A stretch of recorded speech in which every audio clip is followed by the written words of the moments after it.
안녕하세요. 여러분의 경제학 공부를 책임질 경제학장 박사입니다. 와, 경제학 진짜 양이 너무 많죠? 시험에 나오는 것만 딱 골라서 빠르게 끝내고 싶다. 이런 생각 많이 하셨을 거예요. 그래서 제가 준비했습니다. 핵심 토픽 123개만 쏙쏙 뽑아서 정리하는 원샷 123 시리즈. 자, 그 대망의 첫 번째 주제 바로 시작해 볼까요?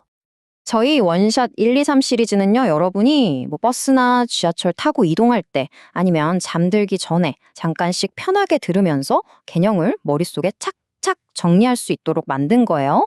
자, 그럼 영광의 첫 시간, 소비자 이론의 가장 기본이 되는 출발점이죠. 예산선부터 아주 확실하게 정복하고 가봅시다.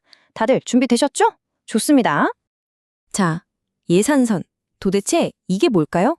어렵게 생각할 거 하나도 없어요. 우리가 마트에 장 보러 갔을 때를 한번 떠올려 보세요. 사고 싶은 건 많지만 결국 뭘 사야 돼요? 내 지갑에 있는 돈에 맞춰서 사야 하잖아요. 바로 그 개념에서 모든 게 시작됩니다.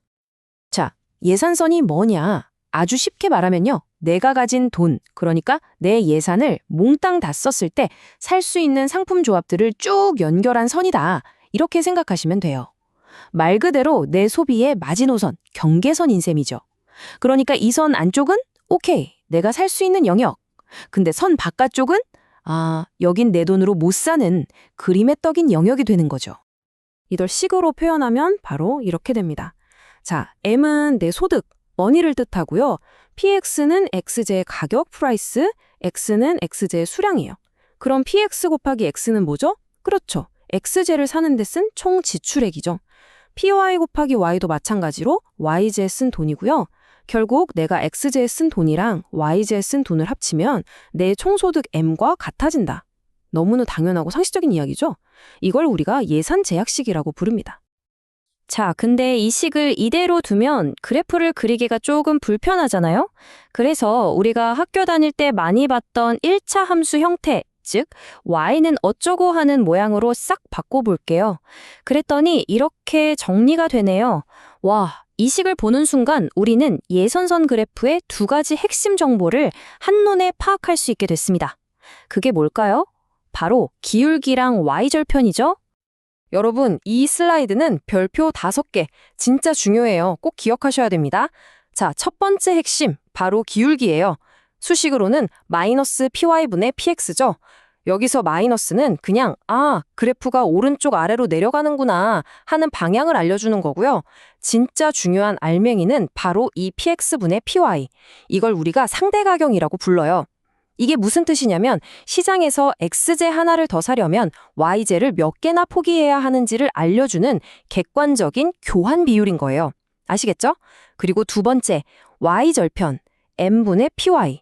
이건 뭐냐면 내가 가진 돈 M을 몽땅 Y제 사는 데만 썼을 때 최대로 몇 개 살 수 있나 하는 수량이에요. 그럼 X절편은 뭘까요?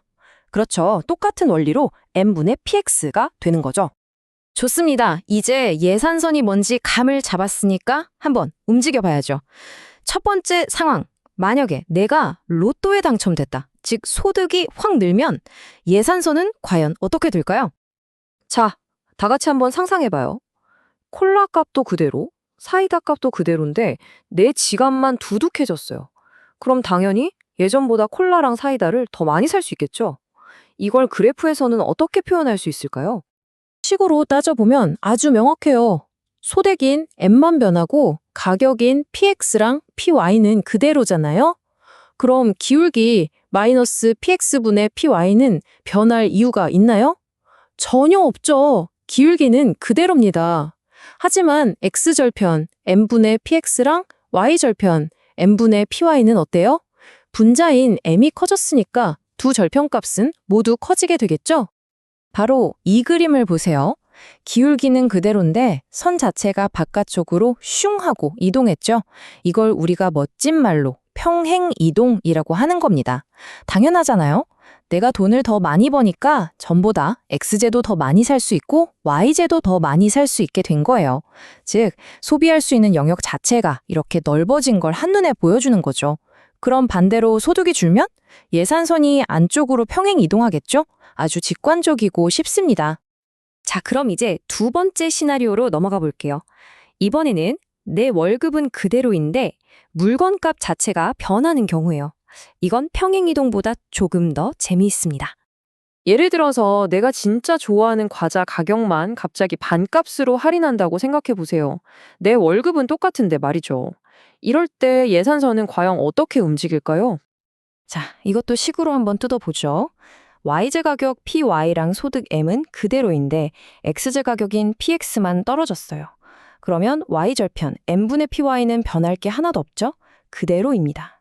그런데 X절편 M분의 PX는 어때요? 분모인 PX가 작아지니까 전체 값은 커지겠죠. 그리고 제일 중요한 기울기. 마이너스 PX분의 PY에서 분자인 PX가 작아졌으니까 기울기의 절대값이 작아지죠? 이건 그래프가 더 완만해진다는 뜻입니다. 그래서 그래프를 그려보면 바로 이런 모양이 나옵니다. 보세요. Y절편은 원래 자리에 딱 고정되어 있는데 X절편만 바깥쪽으로 쭉 밀려났죠? 그래서 예산선이 Y절편을 축으로 바깥쪽으로 휙 하고 회전한 모양이 됐어요. 이걸 회전이동이라고 해요. 마치 문이 경첩을 중심으로 열리는 것처럼요. XJ가 쌓여졌으니까 당연히 XJ를 더 많이 살 수 있게 된 상황을 완벽하게 보여주는 그림이죠. 그럼 반대의 경우는 어떨까요? 이번엔 XJ 가격은 그대로고 YJ 가격만 뚝 떨어졌어요. 이제 슬슬 감이 오시죠? 어떤 모양이 될지 머릿속에 그려지시나요? 네, 바로 이 그림처럼 됩니다. 이번에는 X절편이 고정된 축, 즉 경첩 역할을 하고요. Y절편이 위로 쭉 올라가면서 예산선이 회전 이동을 하겠죠. 이때 기울기 마이너스 PX분의 PY에서 분모인 PY가 작아졌으니까 기울기의 절대값은 오히려 더 커져서 그래프가 더 가파른 모양이 되는 거고요. 자, 지금까지 예산선의 기본 원리를 다 배웠습니다. 그럼 이제 시험에 가끔 나와서 우리를 당황하게 만드는 몇몇 특별한 케이스들도 빠르게 한번 짚고 넘어갈게요. 첫 번째 케이스, XJ 구입 수량을 딱 정해놓은 경우예요. 예를 집어서 1인당 라면은 5개까지만 살 수 있습니다 하는 상황이죠. 그럼 내가 돈이 아무리 많아도 라면을 5개까지만 살 수 있잖아요? 그래서 원래 예산선을 쭉 따라가다가 XJ 수량이 5가 되는 지점에서 더 이상 못 사니까 선이 수직으로 뚝 하고 꺾여버리는 거예요. 두 번째는 가격 할인. 이거 우리 되게 좋아하죠? 맥주 4캔까지는 10,000원인데 5캔째부터는 한 캔에 2,000원 이런 경우요. 그럼 4캔 살 때까지는 원래 기울기를 따라가다가 5캔째부터는 XJ 가격, 즉 PX가 낮아지는 거잖아요. 그럼 기울기가 어떻게 된다고 했죠? 그렇죠. 더 완만해지죠. 그래서 예산선이 중간에 한번 툭 하고 꺾이는 킹크드, 이런 굴절된 형태가 나타납니다. 자, 마지막으로 현물 보조입니다. 정부가 저소득층에게 현금 대신 쌀 10kg를 직접 주는 경우를 생각해 보시면 돼요. 그럼 이 사람은 처음부터 쌀 10kg를 공짜로 딱 가지고 소비를 시작하는 거잖아요. 그러니까 원래 예산선이 X축 방향으로 10kg만큼 오른쪽으로 평행 이동한 것 같은 이런 형태가 되는 겁니다. 자, 오늘 정말 중요한 내용들 많이 배웠습니다. 머릿속이 살짝 복잡할 수도 있으니까 다른 건 다 잊어버려도 시험장에 이것만은 꼭 가져가야 한다 하는 최종 핵심만 딱 정리해 드릴게요. 예산선, 이것만은 무조건 기억하세요. 첫째, 예산선의 모양을 결정하는 건 뭐다? 오직 내 소득과 두 재화의 가격, 딱 이 세 가지뿐이다. 둘째, 예산선의 기울기는 뭘 의미한다? 두 재화의 상대 가격비다. 셋째, 소득이 변하면 어떻게 움직인다? 평행 이동한다. 넷째, 한 재화의 가격만 변하면 그 재화축을 중심으로 회전 이동한다. 이 네 가지가 예산선의 전부입니다. 어때요? 생각보다 간단하죠? 자, 경제학 공부 하다 보면 좀 지치죠. 어렵고 외울 것도 많고 저도 그 마음 잘 압니다. 하지만 여러분, 절대 포기하지 마세요. 충분히, 정말 충분히 해낼 수 있습니다. 오늘 우리가 이 예산선이라는 첫 단추를 잘 꿰었잖아요. 이것처럼 한 걸음 한 걸음 한 토픽씩 저랑 같이 정복해 나가다 보면요. 어느새 여러분은 합격이라는 목표에 성큼 다가가 있을 거예요. 제가 여러분 옆에서 끝까지 같이 달리겠습니다. 힘내세요. 혹시 오늘 배운 내용 중에 이해가 잘 안 되거나 더 궁금한 점이 있다면 혼자 끙끙 앓지 마세요. 어디로 오시면 된다고요? 네이버 짱박사 경제학 스터디 카페로 오시면 됩니다. 거기에는 이미 수많은 질문과 답변들이 쌓여 있고요. 또 우리 실력 있고 친절하신 조교님들과 저 경제학 장박사가 여러분을 두 팔 벌려 기다리고 있겠습니다. 자, 오늘 첫 시간 정말 고생 많으셨습니다. 다음 시간에 더 알찬 내용으로 다시 만나요. 화이팅!